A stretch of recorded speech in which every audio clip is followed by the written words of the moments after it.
In this guide, I'm going to show you how to fix Google Play Store not opening on Android. This is Aiden from JustBoz, and before we get into this guide, make sure to like the video and subscribe to the channel with all notifications on. It really does help with the channel, and it lets us know that you want more content like this, so we greatly appreciate it. If at any point throughout this guide you did have any questions, just ask them down in the comment section below, and we can help you out further. I'm going to be doing my best to reply to every single comment down there.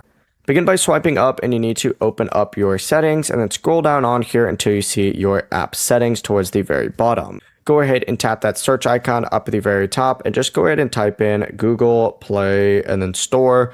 Open it up once it pops up, and it's going to take you to a page that looks like this.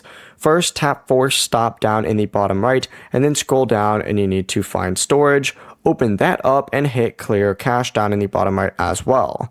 Once that cache is cleared and you force restarted it or force stopped it, all you need to do is just return to your home screen and reopen up the Google Play Store, and it's going to open now normally. Before you do leave, make sure to like the video and subscribe to the channel with all notifications on. It really does help with the channel, and it lets us know that you want more content like this. We'd greatly appreciate it. And if at any point throughout this guide you did have any questions, just ask them down in the comment section below and we can help you out further. I'm going to be doing my best to reply to every single comment down there. Peace.